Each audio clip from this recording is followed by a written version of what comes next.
That was the sentence I repeated to the police officer at my gate. He blinked twice, as if trying to make sense of the words. My sister, I said again, my voice low but trembling, moved into my house. And now she won't let me inside. I could hear the faint clatter of dishes from the kitchen. My kitchen. Through the open window. The smell of frying onions drifted out, mixed with the scent of detergent I didn't buy. Through the lace curtains I saw her silhouette, moving around with the ease of someone who belonged there. But it was my home. I built it brick by brick after my divorce.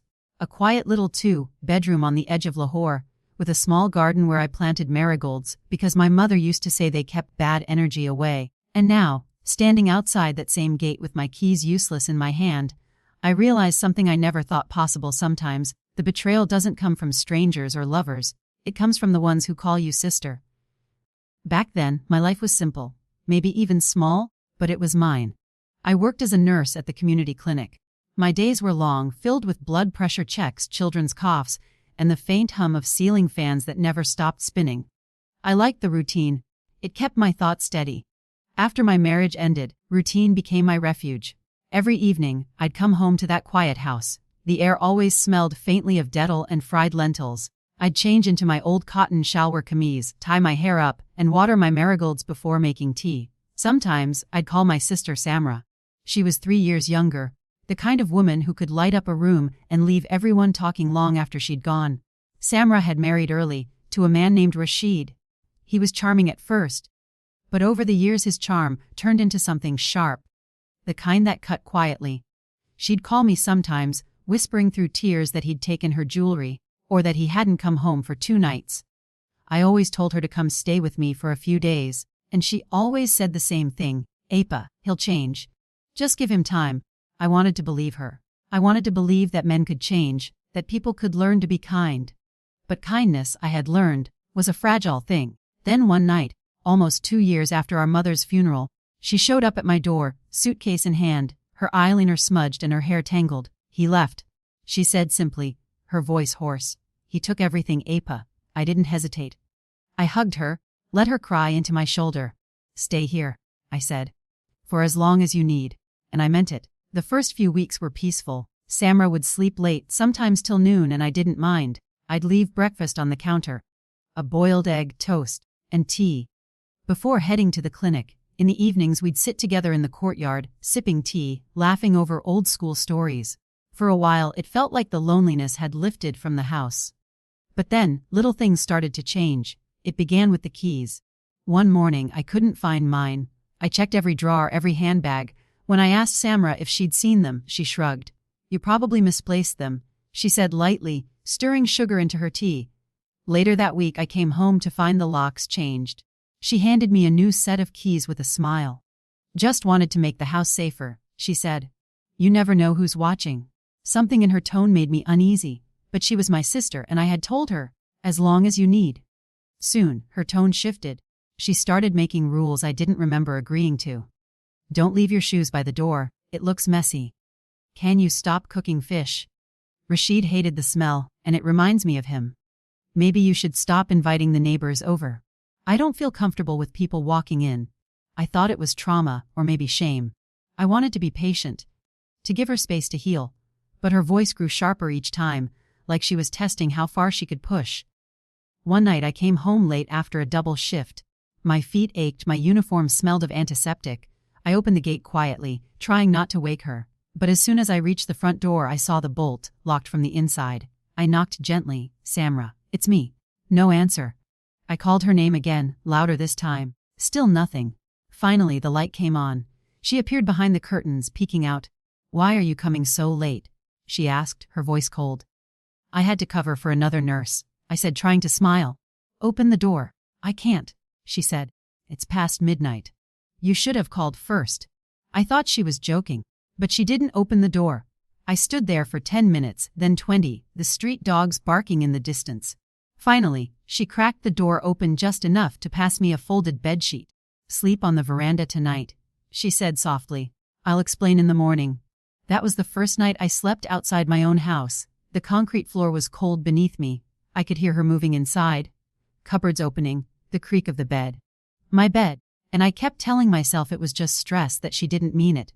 because how do you admit that your own sister is turning against you? The next morning, she acted as if nothing happened. She made parathas, humming under her breath. "Good morning, Apa," she said cheerfully. "Did you sleep well?" I stared at her, speechless. She smiled, pushing a plate toward me. "Eat. You look tired." I wanted to ask why, but the words wouldn't come, because deep down I already knew something had shifted. The warmth that once filled the house had turned into something colder, something that belonged to her now, not me. And I didn't yet realize that this was only the beginning. After that night, things in the house began to feel off. It wasn't just about doors or locks anymore. It was in the air. Thick, heavy, like a silence that hummed even when no one spoke. Samra moved through the house as if she owned it. She rearranged the living room furniture, took down my mother's old photographs, and replaced them with her own wedding pictures. The same wedding she used to cry about. When I asked her why, she smiled. "I just want to make it feel more like home," she said. Her words stung, but I bit my tongue. Because that's what older sisters do. We tolerate, we absorb, we try to keep peace even when our hearts are screaming. I kept my distance.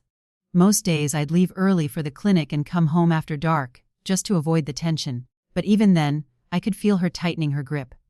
One afternoon, I came home early. The clinic had closed for fumigation. As I unlocked the gate, I heard laughter from inside, male laughter. Deep, unfamiliar. I froze.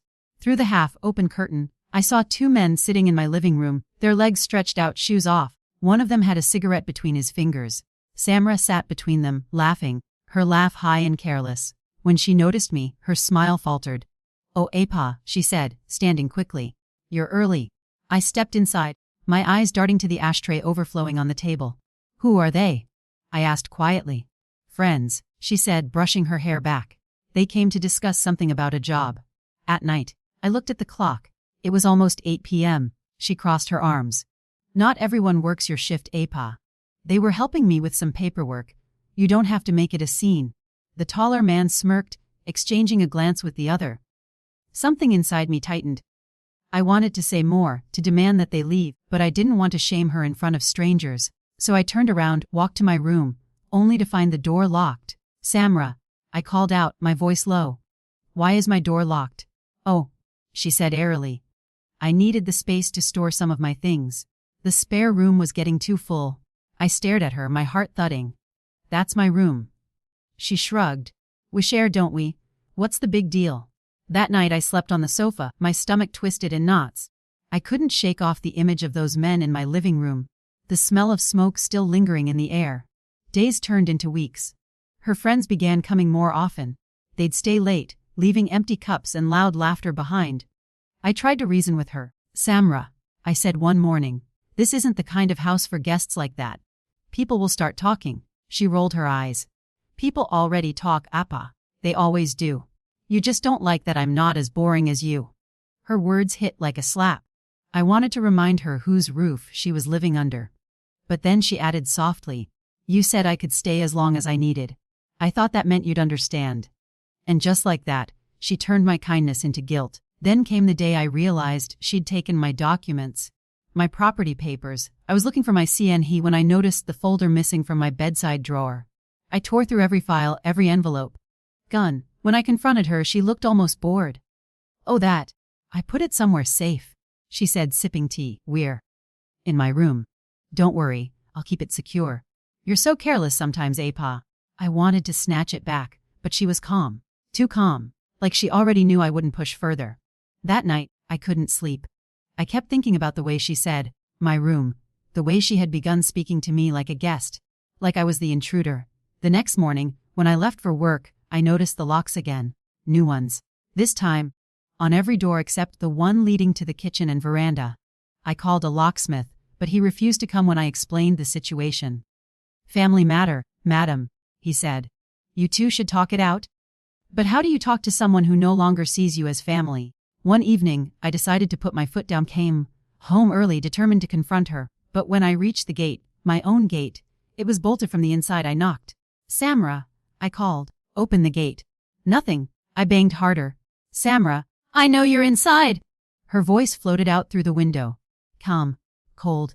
"You can't come in, Apa." For a moment, I thought I'd misheard. "What did you say?" "I said you can't come in," she repeated. I need space. This house is mine now. Her words made my knees go weak. Yours, I whispered. Samra, this is my house. I built it after my divorce. You know that. She laughed softly. That same laugh I used to love. Yes, you built it. But who's been living here? Who's been taking care of it? I'm the one who made it a home. I couldn't breathe. My hands trembled on the gate. Samra, open this door. Not tonight, she said. Go stay with your friend. You'll thank me later. Then, silence. I stood there, heart pounding, as the street lights flickered on. A neighbor passing by slowed down, watching me awkwardly. I turned away, tears burning behind my eyes. That night, I slept on the sidewalk outside the very house I had once called my sanctuary, and that's when I finally realized this wasn't just about family. It was about power. And I had lost it, piece by piece, without even noticing. The next morning, I woke to the sound of a broom sweeping near the gate. When I opened my eyes, Samra was standing there, dressed neatly, her hair tied in a scarf. She looked down at me with mild annoyance, not guilt, not concern, just irritation. Get up, Apa, she said, her tone clipped. The neighbors will see. I stared at her, speechless. The nerve of her, sweeping the front yard while her own sister lay outside like a beggar. Open the gate, I whispered. She shook her head. Not now. You should go wash up somewhere first. You look unwell. Something in me broke. I stood up slowly, dust clinging to my clothes. This is my house, I said, my voice trembling but firm. You will let me in. Her lips curved into a smile, a small, cruel one. You always say that, Apa. But do you have proof? Proof, I echoed. Yes, she said lightly. Documents, registry, ownership papers. You misplaced them, remember? It hit me like a slap. The missing folder, the one she'd said she was keeping safe. You took them, I said, my breath catching. I kept them, she corrected, still smiling. For our safety. I stepped closer to the gate, gripping the iron bars between us. Give them back, Samra. Her smile faded. Not unless you stop causing trouble. You should be thanking me. I'm managing this place better than you ever did. Then she turned, walked inside, and shut the door in my face. For 2 days, I stayed with a friend, an older nurse from the clinic named Ruxina. She lived alone in a small flat above a tailor shop, and though she tried to comfort me, I could tell she didn't quite believe what I was saying. She's your sister, she kept repeating. You must have misunderstood, maybe she's angry. Go. Talk to her again. But when I tried to go back, Samra wouldn't even come to the gate. Instead, a man, one of the same ones who used to visit, came out and blocked my path. He was tall, with a beard and that same mocking tone. Madam, he said, this property now belongs to Samra Baji. You have no right here. I felt my knees buckle. What did you just say? He smirked. She showed us the papers. Everything's in her name now. The world tilted. My ears rang. I staggered back, clutching the gate for balance. That night, I couldn't eat, couldn't sleep. I went over everything again and again. The way she'd changed the locks, the way she'd kept the papers, the quiet phone calls she'd take in the kitchen when she thought I wasn't home. It all made sense now. She hadn't just wanted shelter, she'd wanted control, and I had given it to her, with kindness, with trust. The next day, I went to the local land registrar's office. The clerk, a young man with glasses too big for his face, typed my name into the computer. He frowned. The property has been transferred. To whom? I asked, my voice barely a whisper. To Samra Rashid, he said. Signed 3 weeks ago. My heart dropped. That's not possible, I said. I never sold it. Never signed anything. He looked up at me sympathetically. It was processed with full documentation, madam. CNS, signatures, thumbprints, everything matched. My hands began to shake. She forged them, I said. She must have. He hesitated. If that's true, you'll need to file a complaint. But it's a long process. Civil case. Takes months, sometimes years. Years. I walked out of that office in a daze, my footsteps echoing in the narrow hallway. Outside, the sunlight felt harsh, like it was exposing me. A fool who had given her sister the keys to everything. When I confronted Samra that evening, she didn't even try to hide it. She opened the gate just enough to look at me. Her expression was calm, almost tired. You shouldn't have gone to the registrar, Apa. You forged my name, I said, tears stinging my eyes. You stole from me. I didn't steal, she said. I just took what should have been ours. Ours. Yes. You got everything after the divorce, the house, the savings, even the car. I had nothing. Rashid left me with debts. You said you'd help me remember. I stared at her in disbelief. So this is your idea of help? She looked down, her voice softening. I'm just trying to survive. That word, survive, twisted something inside me. Because I had spent years surviving too, and I had never once stolen from her. I tried everything, the police, the lawyer, even our uncle in Faisalabad who once handled family disputes. But everyone gave me the same look, pity mixed with disbelief. She's your sister, they said. Work it out privately. As if betrayal was just another misunderstanding. Weeks passed. The case dragged on, and every time I passed my old house on the way to work, I saw her standing in the garden, watering the marigolds I had planted, as if nothing had happened. One day, I found the courage to walk up to the gate again. She was trimming the plants, the same plants I had nurtured through long, lonely nights. Samra, I called out. She looked up, squinting against the sun. Do you sleep at night? I asked quietly. Her face flickered, just for a moment. Then she said, yes, Apa. Very well. And she turned back to her plants. I wanted to scream, to shake her, to remind her who I was. But instead, I walked away, because sometimes silence is the only weapon left for those who've lost everything. That night, sitting on Roxana's narrow balcony, I made a promise to myself. I wouldn't fight her in anger. I wouldn't let this bitterness consume me. I would find another way, not to take revenge, but to reclaim my peace. Because peace, I realized, was the one thing she couldn't steal. Still, as I looked out at the city lights, one thought haunted me. How does a home, once filled with love, turn into a prison where you're the one locked outside? The weeks after that confrontation felt like living in a fog. Not the soft kind that wraps around you gently, but the kind that chokes, that blinds. Each morning, I'd wake up in Roxana's cramped flat, the smell of ironed fabric rising from the tailor's shop below. I'd sit by the window with my cup of tea, staring at the skyline where my house used to be, because that's how it felt now gone. Sometimes I'd catch myself reaching for my house keys in my purse, out of habit. Then I'd stop, my chest tightening, realizing that those keys no longer opened anything that belonged to me. It's strange how loss creeps into the small moments, not just the big ones. It's not the papers or walls that hurt most, it's the memories that hang in the corners of your mind, waiting to remind you that something once was yours. Roxana tried to cheer me up. She'd make spicy omelets in the morning, drag me to the market after our shifts, insist I try on bright dupattas I didn't need. But she didn't understand. How could she? The wound wasn't visible. One evening, after work, I saw something that brought the fog crashing back. I was walking past the local grocery when I saw her. Samra, getting out of a car. A shiny black one. She was laughing, holding shopping bags, dressed in new clothes. And beside her was that same man from before, the one who used to visit.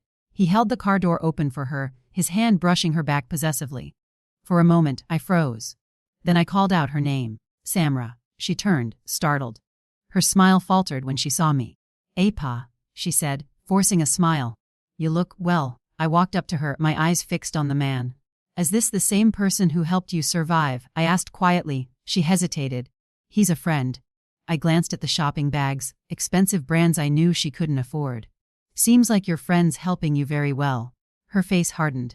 Apa, please. Not here. You're making a scene. I took a step closer. You forged my name. You stole my house. And now you walk around this city as if none of it matters. Tell me, Samra, what will you take next? Her eyes flickered just for a second. Then she leaned in, her voice low and steady. Whatever I need to survive. The man chuckled under his breath, putting a hand on her shoulder. Come on, Samra. Don't waste your time. She turned away, got into the car, and they drove off, leaving me standing there under the harsh glow of the streetlight, my reflection warped in the glass window of the shop. That night, I couldn't sleep. Every time I closed my eyes, I saw her. Confident, unbothered, living in my house, driving away in my car, laughing like nothing had happened. I wanted justice. I wanted her to face what she'd done. But I didn't have money for lawyers or connections to speed up the case. All I had were my words, my patience, and my truth. So I began writing. I wrote everything down. Dates, receipts, phone calls, even her messages. I documented how she'd changed the locks, how she'd taken my documents, how she'd refused me entry. Roxana helped me organize it all into a file. Why are you doing this? She asked one evening. Because when the time comes, I said, I want the truth ready. In my own handwriting. A few weeks later, fate intervened in the way it often does. Quietly, almost accidentally. One of my colleagues, Yasir, came to me during lunch. You're the lady who used to live on Street 42, right? He asked. I nodded, startled. Yes, why? He lowered his voice. My cousin's a property broker. He mentioned that your house was being shown to buyers.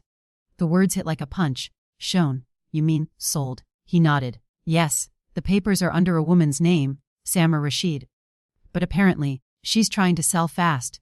My stomach turned. I thanked him, barely managing to keep my composure. That evening, I went straight to the house. Sure enough, there was a for sale sign tied to the front gate.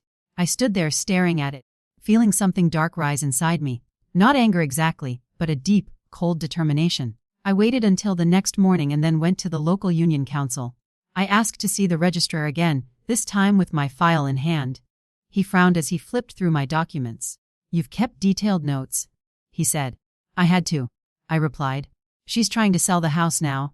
If it's transferred, I'll lose everything. He nodded, thoughtful. Do you have any proof of your signatures not matching? I handed him a photocopy of my original CNIC and a notarized copy of the sale deed from when I bought the property after my divorce. He compared them side by side. Then, after a pause, he said quietly, the signatures are different. Hope, fragile, trembling, flickered in my chest. He scribbled a note on a form and handed it to me. Take this to the police. They can put a temporary hold on the sale until verification is complete.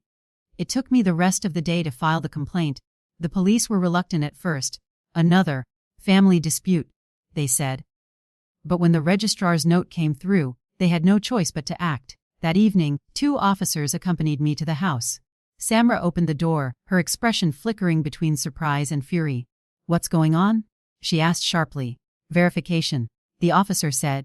We received a forgery complaint regarding this property. Until it's resolved, you cannot sell or make any transfers. Her face drained of color. That's ridiculous. This is my house? The officer looked at me. And she says it's hers. We'll sort it out. Samra turned to me, eyes blazing. You think you've won, Apa? You think this will bring you peace? I looked at her calmly. No, but it will bring me the truth. As she glared at me, lips trembling, but said nothing more. For the first time in months, I walked through the gate, not as a sister begging for entry, but as a woman reclaiming her place. The air smelled of dust and jasmine. My marigolds were still there, though wilted, their bright orange petals fading. I touched them gently, and I whispered to myself, it's not over yet. The hearing was set for the following week. I remember sitting on the hard wooden bench outside the courtroom, clutching that thick file of evidence against my chest like it was my heartbeat. Samra arrived late, dressed elegantly. Crisp white camise, gold bangles glinting. She didn't look like a woman caught in a lie. She looked like someone walking into a business meeting. Her confidence made my stomach twist. She sat across from me, legs crossed, phone in hand, barely glancing up. When she finally did, her eyes met mine for a second. There was no remorse, no recognition of what she'd done, just calculation. The case officer called us in. I followed, my heart thudding in my ears. Inside, the small courtroom smelled faintly of paper and polish. The judge, an older man with kind eyes, listened patiently as I explained everything: how my sister moved in after her husband left, how she'd taken my papers, how she'd changed the locks. When I was done, the room was quiet. Only the ceiling fan creaked above us. Then it was her turn. Samra stood and began her story, her voice smooth and steady. Your Honor, she said, I moved into the house because my sister invited me. She told me it was ours, that we would share it after my husband abandoned me. I took care of it when she wasn't around. I paid bills, I fixed things. I couldn't stop myself. You forged my signature? I said, standing. The judge raised a hand gently. Please, let her finish. Samra turned to me, her face the picture of sorrow. I didn't forge anything, Apa. I just did what I thought was fair. You had everything, I had nothing. Her voice cracked on the last word.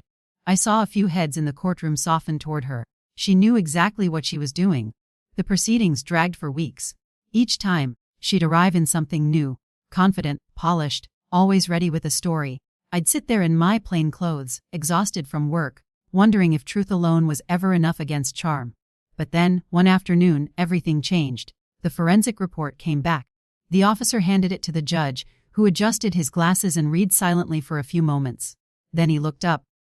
The signatures on the property transfer documents, he said slowly, do not match the complainant's verified record. There are clear signs of alteration. Samra's face went still. The judge continued, until further investigation, the property will remain under the complainant's name.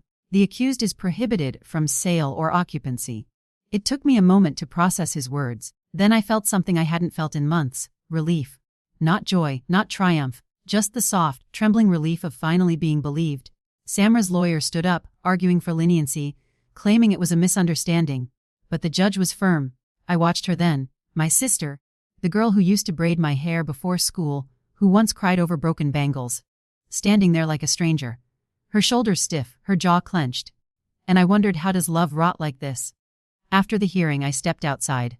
The afternoon sun was blinding. I felt dizzy, but light, as if the weight I'd been carrying had cracked just enough to let air through. That night, I returned to the house again. The gate creaked open, the room smelled stale, closed off for too long. I walked through slowly, touching the walls, the furniture. Everything was where I'd left it, yet nothing felt the same. In the kitchen, I found one of her teacups, lipstick still faint on the rim.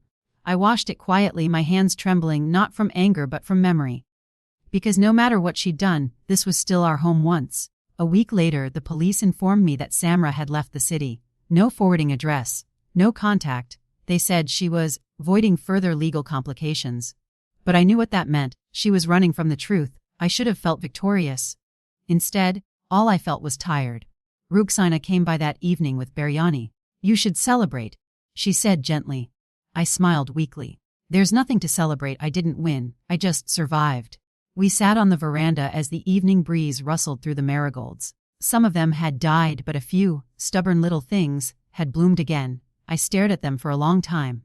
Months passed. I repaired what I could, repainted the walls, changed the curtains, replaced the locks. Again. But the emptiness lingered. Sometimes at night, I'd hear the faint echo of her laughter in the rooms. Not as a ghost, but as a memory replaying itself. I'd find small traces of her. A hairpin behind the dresser, a notebook with half-written lists, a bottle of perfume still faintly fragrant. And every time, I'd feel that strange mix of anger and grief. Because forgiveness isn't simple. It's not one moment of grace.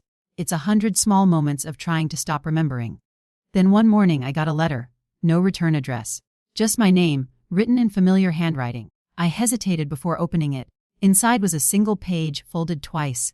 "Apa, I don't expect you to forgive me. I just want you to know that I didn't plan to take everything. At first, I just wanted safety. But then I saw how much you had built, and I wanted that kind of strength for myself. I thought taking what you had would make me strong. I was wrong. I'm sorry. Not because I got caught, but because I see now what I became. I hope someday, you can remember the sister I used to be, not the woman I turned into."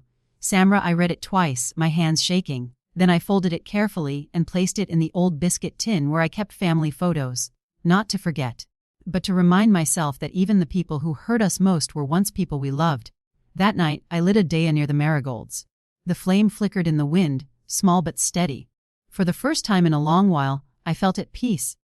Not because everything was fixed, but because I had finally let go of what I couldn't change. It's been almost a year since that letter arrived. Sometimes when I walk through the house in the quiet of early morning, I can almost hear my mother's voice again. Soft, practical, humming under her breath as she prepared tea. The same tea Samra and I used to sip sitting on the veranda, giggling about nothing, our feet dangling from the steps. Those memories used to hurt like fresh wounds. Now, they ache, but gently, like healed scars that still remember pain but no longer bleed. I've learned something over these months. Healing doesn't announce itself. It doesn't come wrapped in clarity or joy. It comes quietly, disguised as the first morning you wake up and realize you didn't think about what was taken from you. You just lived. I started volunteering at a women's legal aid center. At first, it was just a few hours a week, filing documents, making tea, listening to stories that mirrored my own in heartbreaking ways. Widows cheated out of property, daughters disowned by brothers, sisters betrayed by sisters. Each story carried the same echo: someone you love turning into someone you don't recognize. And every time, I'd tell them, don't let shame silence you. The law may take time, but your truth matters. Maybe that was my way of reclaiming what Samra had taken. Not just the house, but my voice. One afternoon, a young woman came in, barely in her 20s, eyes red from crying. She said her cousin had stolen her dowry money. She wanted to give up the case because her family called her dramatic. As I sat across from her, I saw a version of myself from 2 years ago, scared, isolated, doubting my own anger. I told her, "You are not dramatic. You are defending your dignity. And that's something worth fighting for." She nodded slowly, and for the first time, I saw hope flicker in her eyes. When she left, I sat for a long time staring at her empty chair, realizing that sometimes, healing isn't about forgetting your story. It's about using it to help someone else write a better one. One evening, I visited our childhood neighborhood. The air still smelled of guava trees and dust. The old mango vendor recognized me instantly. "Hooray, Bari Betty, you've grown thinner," he said, handing me a mango with a smile. I smiled back. Life has a way of doing that. As I walked down the narrow lane, I passed the small house where we grew up, chipped walls, faded blue door. Through the open window, I could hear a woman scolding a child lovingly, the same way my mother once did, and suddenly, I felt something shift inside me. Because for years, I thought home was a place you could lose.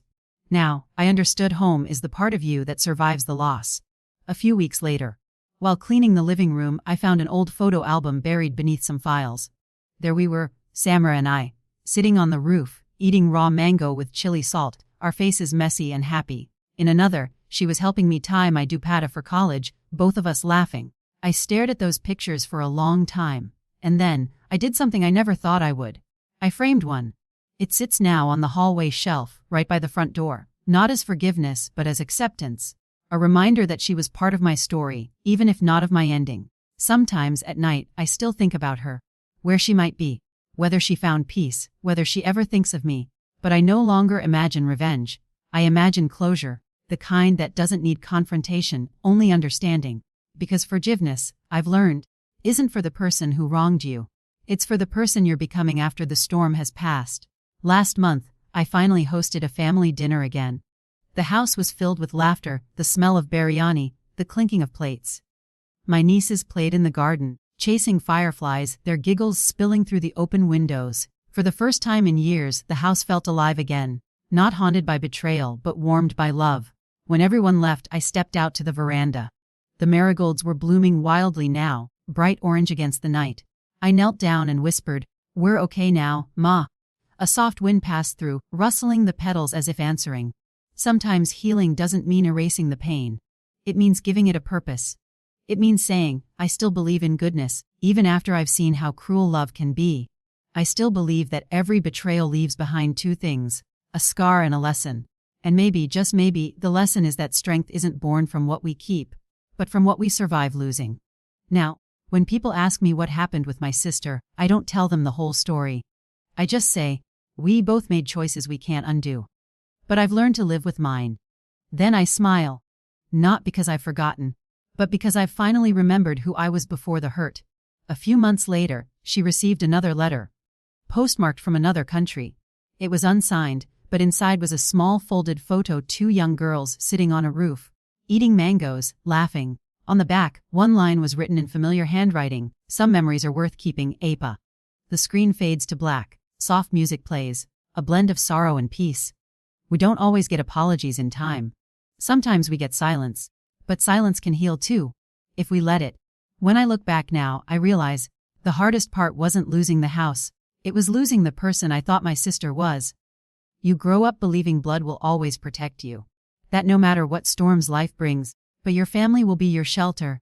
But sometimes the people you'd shelter with are the ones who leave you standing in the rain. For a long time, I kept asking myself why. Why she did it. Why she chose to push me out instead of standing beside me. But somewhere along the way, I stopped looking for answers. Because the truth is, understanding someone's betrayal doesn't heal you.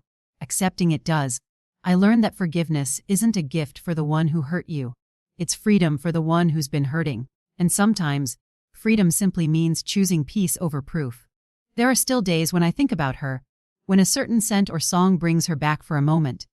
But instead of anger, I feel something gentler. A quiet hope that maybe, wherever she is, she's found her own peace too. Because love, real love, doesn't disappear after betrayal. It just changes shape. It becomes a prayer whispered in silence, a memory that doesn't sting anymore. So if you've ever been betrayed by someone you called family, I want you to know this: you will smile again. You will build something new, even from the ashes. And one day, you'll walk through your own door, look around, and realize, you are home. Because home isn't four walls or a name on a deed. It's the part of your heart that refuses to stop believing in kindness. Would you have forgiven your sister if she had taken your home and your trust? Tell me in the comments. And if you've ever rebuilt your peace after someone broke it, share your story. Someone out there might need to hear it tonight.